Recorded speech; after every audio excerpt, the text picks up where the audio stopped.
Well, the stock market has now officially broken out after a massive battle that we talked about basically all last week. And so I wanted to make a quick update for you guys going over exactly what's happening in the stock market now and what I'm doing in my own portfolio since this breakout has now officially happened. Because I'm not going to lie to you guys, things could get pretty crazy here pretty soon in the stock market. And I want you all to be as prepared as possible. And so we have a good bit to get into today. So let's not waste any more time at all. And let's jump straight on in. So what we can see here is, yes, the stock market is now officially pushing up through those all-time highs. VOO is currently sitting at $656. And again, it has completed that massive challenge, that massive battle that we were talking about just last week. Now, if you guys weren't watching those videos, just to give you a bit of a recap, this is the battle that we were talking about. So do you see this red zone right here? This was a very important zone. And for the sake of this video, we can just call it the battle zone, right?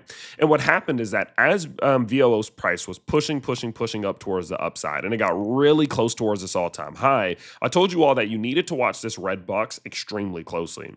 And I said, listen, as you start to get up towards this red box, what's going to happen is that the market is naturally going to start trying to force stock prices back to the downside. You're going to see VOO start trying to just, again, naturally get forced back downwards as a result of that selling pressure and the short pressure that's going to enter the market around all-time highs. It just always happens. Anytime you push up towards all-time highs, the market is naturally going to try to shift the tide a little bit and start to try to push it back downwards. And I told you what you need to see is whether or not the market is successful or not.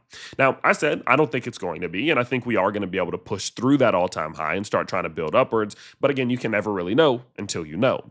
Well, following that video, of course, over the next couple of days, we started to see the stock market break above that red box and start coming back down towards that red box. And I told you all, this is the next big thing. Like, yeah, breaking through the red box was one thing, but staying above it was going to be the next big thing. And you remember I told you all it was something called Bob T. We have a good old neighbor, a good old friend named Bob T. And what Bob T is very simple. It's a breakout and a back test. So the first step of that mission, that battle that we're talking about, was that it needed to break the red box. Again, that's the breakout.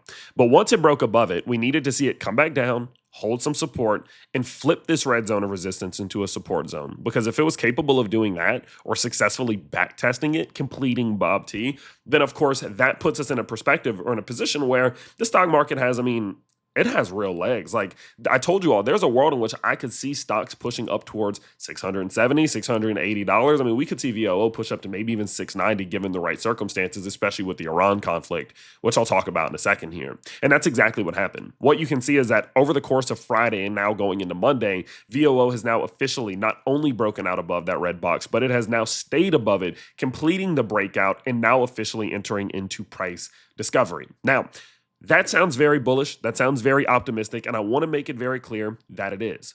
But in the same breath, before I say everything else that I'm about to say, I want to remind you all, there is a conflict going on in the Middle East right now that's very volatile between a bunch of very, very stubborn countries. As a result of that, anything can happen. We may get news just tomorrow that Iran did this and Israel didn't like it. Now Lebanon's going to do that and Tehran's going to retaliate. Now it's this whole thing and then everything starts to go down. Okay, so keep in mind, just because things are good right now does not mean that good things are going to be good tomorrow. Things can get real ugly real fast when you have a Middle Eastern conflict going on that is obviously impacting the stock market. Please do not forget that. But with that said, and now that little caveat out the way, this is very good. And this does put the stock market in a position in which it has a good chance at really starting to rally up towards some of these higher levels. So where can it go from here? I think this is a question that a lot of you have. And this is something I've seen in the comments. I've seen it on X. A lot of you saying, well, now that it's successfully broken out, how high can VOO reasonably go? And will it go that high? And the truth is, I can't tell you whether it will go that high because, again, there's a lot going on in the market that I cannot control.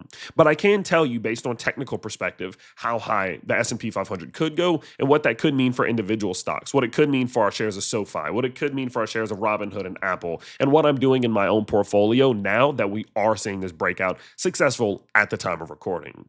Well, when I'm trying to determine how high do I think that we could see this rally, now that we're in price discovery, I use a tool called the Fibonacci's. And I'm going to explain it to you very simply today, but I'm not going to get super technical because I don't want this to be a 30-minute long video.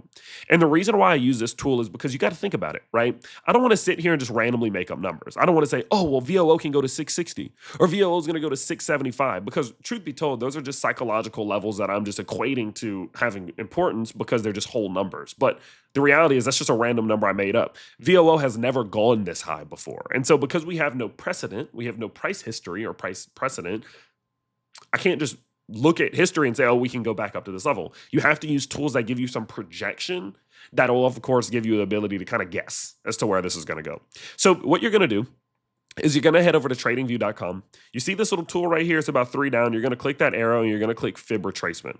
Now, first and foremost, what I want you to do is just draw on one of these Fibonacci charts. All you have to do is click, go to the right and click again. And you're going to go to your settings. And for now, I want you to set your style to look like this. Trend line off, don't extend. These are the different settings I have on. These are the colors. These are the coordinates. Don't worry about that. This is the visibility. Don't worry about that. So just worry about the style. And of course, you want to make sure your Fib levels are based on a log scale. Okay. And this is going to be important because now that we have that tool ready, you can now start to put some projection onto the chart to see how far this could go. So what you're going to do is you're going to click that little tool. You're going to bring your mouse over right to that previous all-time high. You're going to do $641 and give it a click. Now, you don't have to hold it down. See, I have my hand free, but you're now just going to run your mouse down all the way to that previous low, right there before April, right around $578. And what's going to happen is this is what your chart's going to look like. Now, let's get rid of that red box for now so you can see the Fibonacci as it is. So what you're going to see is a couple things. You're going to see the gold box, the green box, and the blue box. How do I explain this without getting too complicated? So for now, I'll explain this a bit more later on. Maybe in the stock journal, what I'll do is I'll do an explanation video of how this works.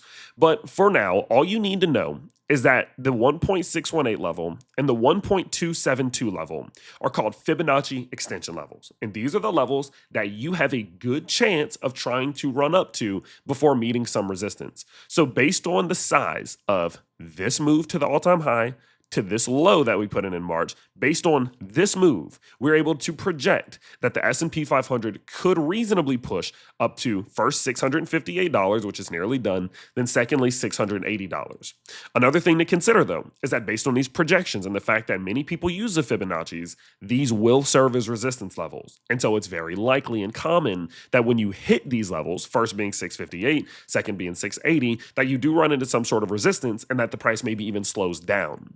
And we can see that picture already playing out. Matter of fact, if you go ahead and look at what the S&P 500 is doing right now, we have started to slow down now that we're getting close to that $658 level. So $658 is pit stop number one. And what easily could happen is maybe we push up to 658, maybe we run into some resistance, and maybe we even come back down for a little bit, right? Maybe we get some news from the Iran war that the market doesn't like. Maybe we come back down. But if at any given point we rally back up past 658 and push upwards through that level of 658, I think there's a very real world in which we see the S&P 500 move up towards $680, which could be absolutely massive, not only for the S&P, but of course for individual stocks as well, because it'll start to produce some strength for the market as a whole. And so those are the levels in which I think we can go up to. Will we go up to them? I don't know. I don't know, guys. No one really knows. Again, we have the Iran conflict. We have inflation. We have President Trump doing stuff here. We got all types of stuff going on, right? So I don't know if we're going to go that high, but I know that we can. And so my current game plan in my own portfolio, knowing that there is still upward potential, but knowing that we're already at all-time highs, is sure, I'll continue to accumulate a little bit. I'll do my weekly dollar cost averages, but I'm definitely not going to continue to do big purchases. So it's like, okay, we can continue upwards, so I will continue to do small buys, but since we're already at all-time highs, I'm not going to do massive buys until we pull back. Because if we look at certain indicators, you can see that there is a threat now that we're at all-time highs for S&P 500 that we could pull back out of nowhere. For example, look at the daily RSI.